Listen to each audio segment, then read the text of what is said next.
Greetings! Welcome to the Devlog for hot dogs, horseshoes, and hand grenades. We're going to start off as always with a quick sound check. Make sure speakers aren't up too high. Wonderful. So, what have we got for you this week? Well, you first might be asking, why does this 1911 look so weird and glossy?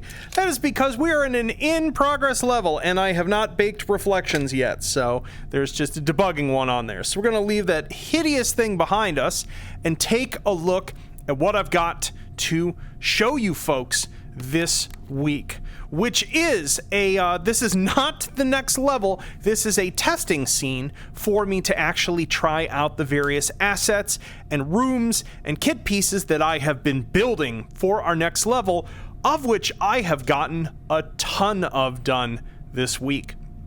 So let's take a tour. This is the grimmest version of cribs ever. So yeah, so we're in one of the hallway kits that I'm working on, a fairly high ceilinged, as you can see. High ceilings are a theme in this level. We'll talk about this in a moment. Here is an example. Here is one of our supply rooms. Basically, all supply rooms in this kit system have a footprint, sort of maximum dimensions horizontally, of either 8 by 8 meters or 8 by 16 meters. So on average, they're a little more spacious than the ones in hallways, mainly just to make more interesting engagements as you deal with the various SOSIGs who are defending it, and to create a larger variety of places that stations in the given supply point can be located, so it isn't quite as obvious and immediate as to where they are. Let's just breathe in this space a little bit here. Say I could be one up there, down there, etc. Come back out into this hallway here. Just so you know, this is not necessarily representative of how close anything is going to be to anything else. As I said, this is first and foremost a testing scene to get lighting working and things like that. And so I have just sort of smattered these all in a line, in part to make it easier for me to proof them and to show them off. Here's another one of our supply rooms. As you can see, the whole level has this very sort of like brutalist vibe, somewhere halfway in between, you know, the evil arch-villain's lair and Dwell magazine, which might be an unusual combination to you folks, but I don't know, I'm a weirdo. So this is 100% my vibe. You will notice in a number of the rooms, this is sort of temporarily set up because each supply room is going to have between 2 and 3 entrances to it, but I set these all up in a line, so I have these little blocker things, and I'll explain these more once we get to the first hold room. So people are going to hit their head on this thing for sure, so I'm going to need to fix that. Also, apologies if the video is juddery at all. Because this is a test scene, there's no, like, occlusion culling set up either. And so what that ends up meaning is that things don't necessarily run super well as I'm recording this in the Unity editor. So it might be a little choppy. So we already came out of there. Let's come over here. Here's another one of our supply rooms. Quite like this one. Got a little stairwell up here, little loft area there. A sort of theme that you'll sort of see in all of these is I'm trying to add as much vertical interest as possible that's still at, you know, an interesting and usable angle. We're not like shooting all the way down there, all the way straight up, but it just means that when you're sort of entering new rooms, the process of clearing corners, and that was me totally hitting my controller against my camera on the tripod, there we go. So yeah, so just trying to make the process of when you're entering a supply room, having more interesting angles to check, just to add tactical interest as much as possible at every moment. Ooh, which one are you? Were we already in? No, we weren't in this one. This is another one of our supply rooms. A little narrow. I was actually afraid that this stairwell would be too narrow, but it feels perfect in VR. So the things that's so difficult about doing architecture work in general in 3D is what feels like the right size looking at your monitor, working in Maya, working in Unity, and what feels natural in VR can be so different from each other. Cool. Let's head on. Okay, and we're to the end of this hallway kit, and so let's take a look at the first one of our new hold rooms. Let's just take a slow scan here so that you can get an idea of it. We've got 2 floors to this, and there's 2 vertical transitions in it. One of them is this set of stairs here, which we can take to get up here. And then the second is that stairwell with a reverse. Something you should probably immediately notice in terms of this hold room, and is something that I'm going to be carrying on, is just having a lot more natural cover instead of just these completely open voids to shoot in. Lots of different, columns that you can work for engagement angles, obstructions in the center to keep things interesting.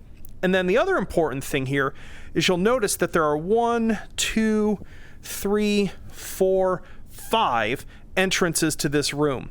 Now that would end up making for way too complicated of a level layout if all of those were active and went out into the level itself, which is why in the case of this room, only 2 of these doors are quote-unquote real. The rest of them come to these things over here, which are basically just like a bit of a barrier and an area behind which I can spawn SOSIGs. So when you're not in a hold, these will actually be blocked off with something, probably just sort of like a low-key energy field to help demark that they're not active play space, but it means that when I end up doing an actual hold, I can have these SOSIGs come from a significantly wider variety of entrance points. You're not just standing up there in one corner aimed at the 2 places that SOSIGs always come from every time, and actually have to move around in a bit, improvise, switch things up in terms of your approach. So yeah, cool looking ceiling. Fun. Awesome. So now we have another one of our hall kits. I'm getting these little white artifacts that I think I'm on the process of. There's a number of sort of rendering issues with this level that I am sort of shaking out and trying to find. This one might be related to MSAA. I'm not 100% sure. So if you're seeing little single pixel flickers in various places, that's an artifact I'm always fighting with in Unity, and I'm still not 100% sure what even causes them. But looking down a long hall there. Let's see where this leads us. Ooh, here is the second hold room that I have gotten done. Very different vibe. These still need a whole bunch of props and decorations. I'm gonna end up actually having some very simple greenery in there. Some of these are gonna end up having some minimalist furniture. But same sort of thing. We've got just interesting vertical transitions, which means that our SOSIGs coming in at various locations are going to have cool directions to path. Usually when I end up designing these, I'm probably going to place the actual place you have to stand at the beginning to initiate the hold in the least tactically advantageous position. So if you end up actually wanting to work your way up to here, you're probably going to have to fight your way up here during that first wave of SOSIGs arriving. Oh, this is going to be so much fun. Oh, let's see here. So this tile piece actually is something, it's sort of what I call sort of like a plug, which is, it's not more part of a hall kit, it's not a hold room or a supply room, but it's a transition that I can use if I want to, say, connect 2 rooms but have a little bit of a vertical change between them.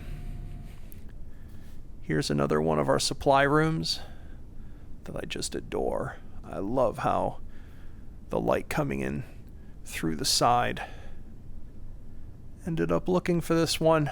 And I need to, because that's a dead end. I need to get like a short little ladder here, because I can pop myself up here with my chin, but that's not quite how that should be. I've got a bay here. Abstract, digital, quote-unquote fireplace, just for a neat light pop. Oh, I love how this room came out. Let's take a look.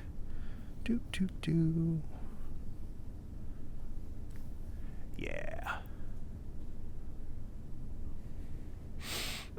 So happy with how these are coming out.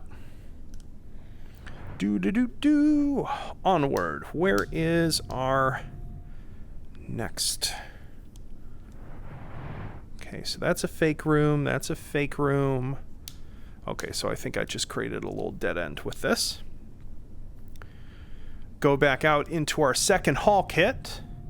And the way these work is that there are sort of pieces where your connections can be on the sort of upper deck here, but there are tiles that then have a lower deck, which is going to be super cool if there end up being sort of like patrols that are coming one way or another. They might be on the upper or lower based upon whether they're going somewhere over there or somewhere there. So that's the other thing that I wanted to try to do with some of these hall kits, is not just integrate more 100% cover, so you can actually just sort of listen for patrols, let them pass, or sort of ambush them out behind space, but actually having sort of dual traversal down the same hallway like this.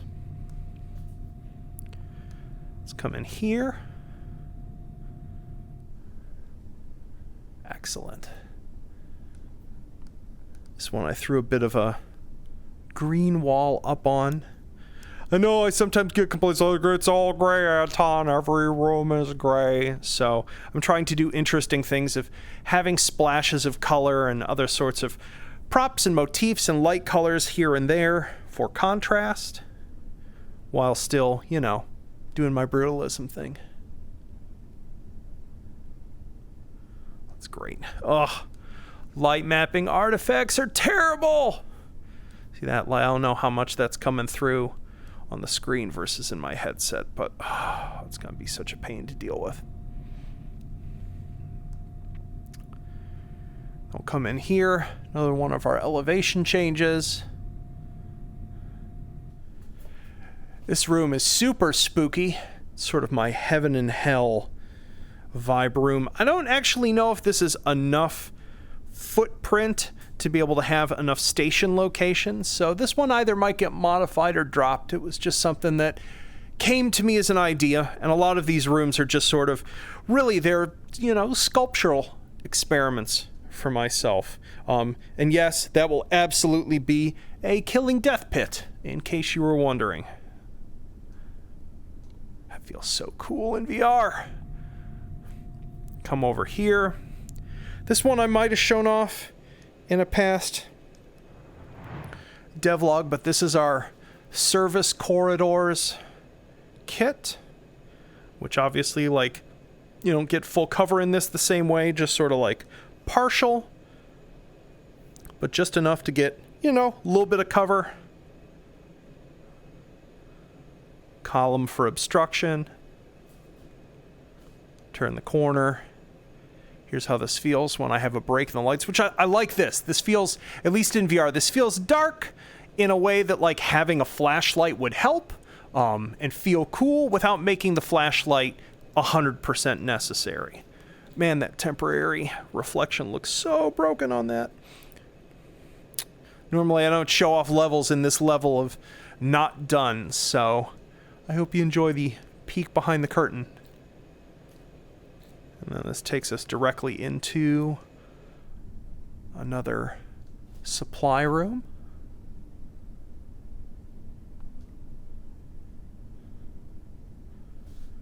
This sort of ominous light strip. What's going on with that?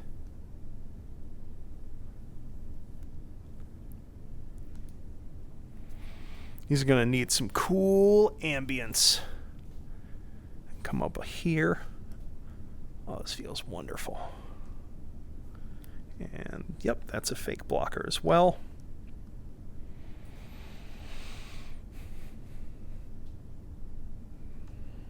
Oh, these are going to be so much fun to fight in. So many interesting angles. And I think, yes, I believe this is the last of the rooms that I have set up here. I've got a couple more that are in various stages of production, but I figured I would only show the ones that I got the lighting 100% set up for. So yeah, I hope you are excited by what you see here. Let's pop on out. Yo! So yeah, this has been my entire week. This has actually been pretty much the most focused production week that I have had in, I can't even remember.